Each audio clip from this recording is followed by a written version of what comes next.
a otro tema, un tema relacionado con lo que Nicolás Soto nos comentaba recién hace algunos segundos, porque con este aumento sustancial de los casos de COVID-19 en las últimas semanas, el Ministerio de Salud anunció que toda la región metropolitana y otras 14 comunas en nuestro país retroceden a fase 3. Estamos en el inicio de una tercera ola. Vamos a poner contacto con el infectólogo de la Clínica de la Universidad de los Andes, decano también de la Facultad de Medicina y Ciencia de la Universidad San Sebastián, doctor Carlos Pérez.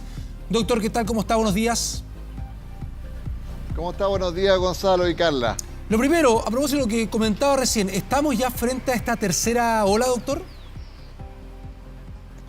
Bueno, el concepto de olas, ¿no es cierto?, ha tenido que ver con el número de nuevos casos, el número de casos activos, la positividad de PCR, pero también la ocupación de camas críticas y de personas que están en ventilación mecánica debido a COVID-19. Y esto último, a pesar de que ha aumentado un poco en los últimos días, no ha alcanzado cifras como las que vimos en el pasado. Así que yo diría que estamos con un aumento de casos que puede seguir creciendo. Esperamos que no lleguemos a una situación como la que vivimos en el pasado, pero yo no hablaría todavía de una nueva ola, sino que de un aumento significativo de casos que nos tienen un poco preocupados.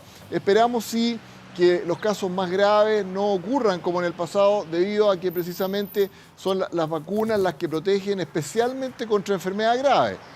Ahora, doctor, ¿está bien en este punto y en esta instancia tomar medidas como las que están tomando las autoridades sanitarias, el tener que retroceder, por ejemplo, en el caso de la región metropolitana, 14 comunas más, y no sé si ver otras medidas para evitar que este nuevo brote, como dijo el presidente, esta eventual nueva ola sea menor a lo que tuvimos anteriormente? A mí me parece muy razonable y eso siempre se había establecido de esa manera, que dependiendo de cómo se comportaran las cifras, ¿no es cierto?, y las tendencias y todos estos parámetros que hemos comentado, se podía avanzar o retroceder. Recordemos que la diferencia sí con el momento que vivíamos en el pasado cuando estábamos en estado de excepción es que ya no va a haber toque de queda ni van a haber cuarentenas propiamente tales.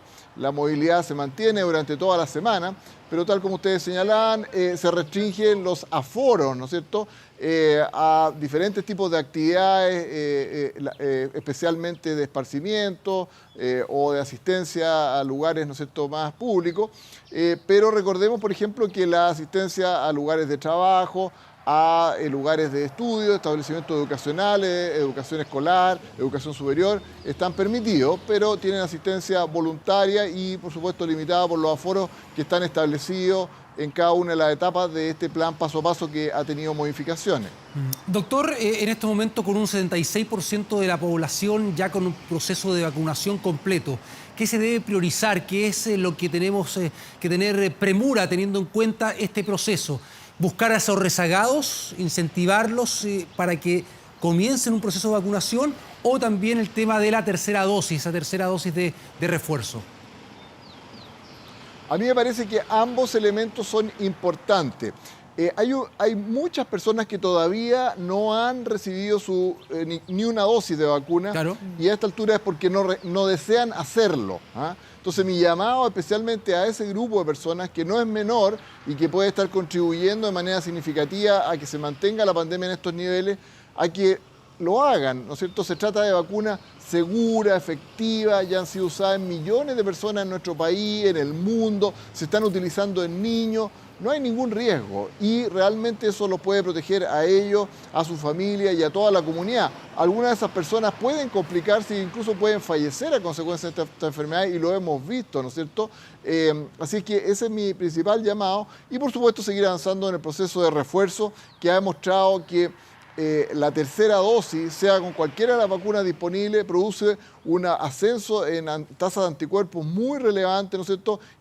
Y nos confiere una protección que va a durar unos meses más y por lo menos vamos a llegar al próximo año y ahí veremos, ¿no es cierto?, si seguimos con dosis sucesivas. Doctor, a su juicio, ¿qué hace que tengamos estos nuevos casos, esta curva que va al alza? ¿Le perdimos el miedo al coronavirus? ¿Creímos que con las vacunas estábamos absolutamente inmunes? ¿Qué pasa también con algunas medidas que se han tomado, como por ejemplo el poder viajar más? Estaba leyendo en España, por ejemplo, a esta hora se está reportando desde ayer o los últimos días que ya llegó la variante Delta Plus. Y esa es una de las principales entradas, por ejemplo, para chilenos que van a Europa. Entonces uno se pregunta si es que no puede pasar lo mismo en nuestro país.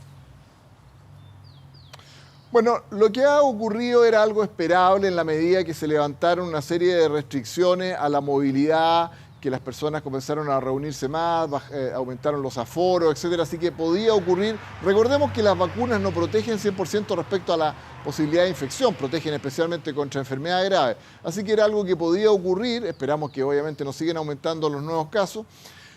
Se han descrito algunas variantes de esta así mismo llamada variante Delta, cuyo impacto, ¿no es cierto?, en los nuevos casos todavía está por definir. Podría ser más transmisible, pero eso todavía no está enteramente claro.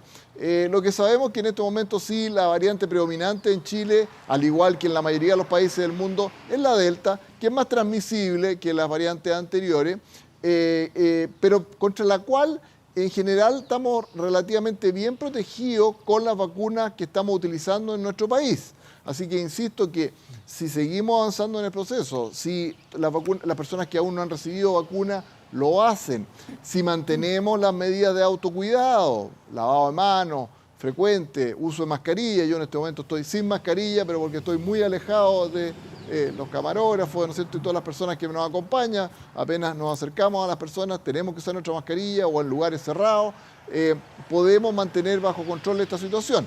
Y por cierto, la estrategia de testeo, trazabilidad y aislamiento tiene que seguir siendo muy activa como lo es hasta el momento. Una buena prueba de ello es que de los casos activos en este momento y los nuevos casos, más o menos como el 20-25% son casos asintomáticos, o sea, se han detectado por búsqueda activa de casos y eso es una muy buena estrategia. Bien, pues ojalá que eso siga siendo así. La trazabilidad ha sido fundamental en los peores y en los mejores momentos de la pandemia, así que seguramente es uno de los pilares, además de la vacunación, y volver a insistir en que aquellos que están rezagados o que no tienen su tercera dosis acudan a los vacunatorios. Doctor Carlos Pérez, muchísimas gracias por habernos acompañado esta mañana.